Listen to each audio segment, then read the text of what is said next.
There is a war, and if it is a quiet war, it is nevertheless real. Some call it a war for your mind.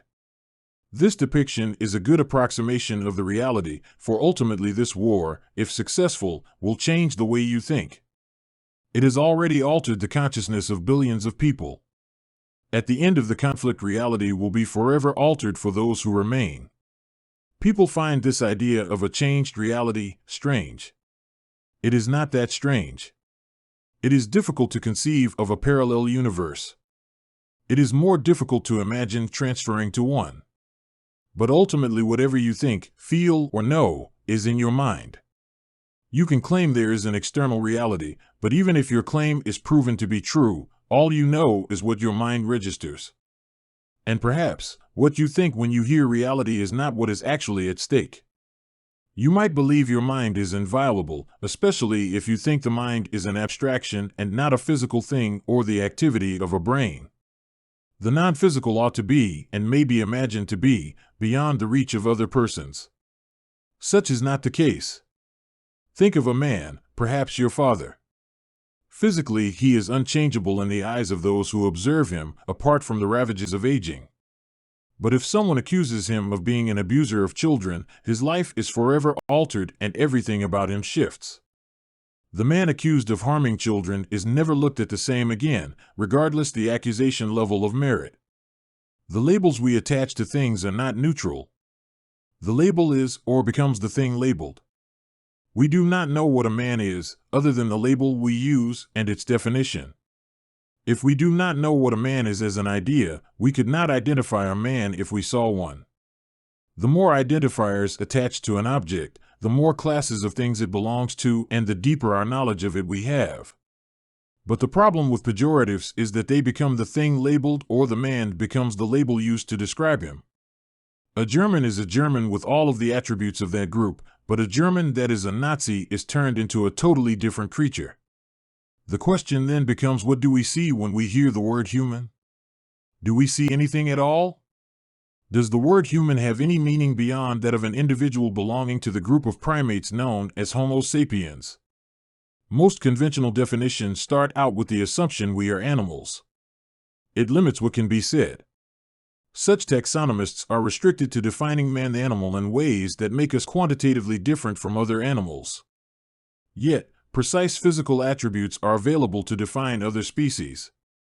According to dictionaries, mankind is known only because he is more articulate, has a larger brain, and walks upright more consistently than other animals. In other words, he is a primate but more able. Imagine an alien not knowing what humans were. The alien is given a definition of what a human is. He is given a few pictures so he can see what we look like.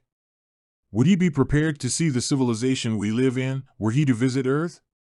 It does appear to be a reasonable assumption that the identity of man is a casualty of war. If so, normality must be a casualty also. What man fundamentally and naturally must be, is normal. If normality is eradicated, what we have is deviancy. Deviancy is not just a divergence from the norm, it is a divergence that is not compatible with what is considered normal. The question is if we can have deviancy after liberals have eradicated normalcy? All of the liberal movements from gay to trans and everything in between is simply a way to deviate from the norm, or in fact to marginalize the idea of normalcy. But to abandon normalcy is to eradicate it. Once eradicated, what have we but a distinctly different sense of what is normal, or does it not work that way? And why this rejection of normalcy, a rejection that verges on virulent hatred? The answer is dispiriting simple. To be normal is to be equal. The state of equality is quantifiably measurable. It does not take a lot to be equal. A person only has to reject all entitlement claims and all special privileges. This normalization of our relationships alters the patterns of our relationships significantly. Because if I am not entitled, you have no duty as regards me. I am compelled to pay for what I get from you as you are required to pay for what you get from me. It is not complicated.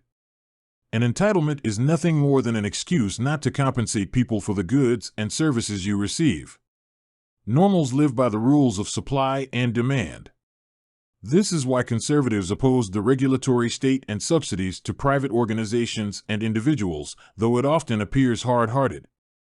If one looks at all that a conservative opposes, it will be obvious a conservative only wants each person to pay their own costs.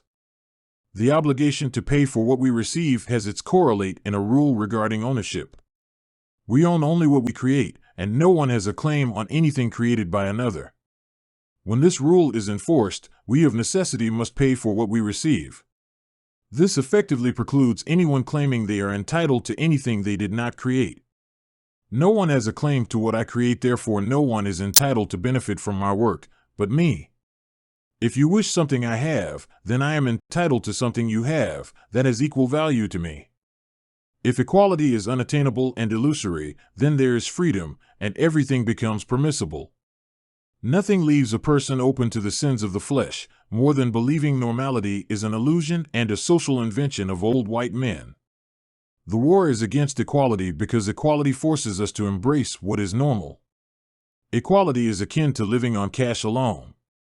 Evil wishes to destroy equality of all persons for the same reason it wants to destroy borders and the rights of property owners.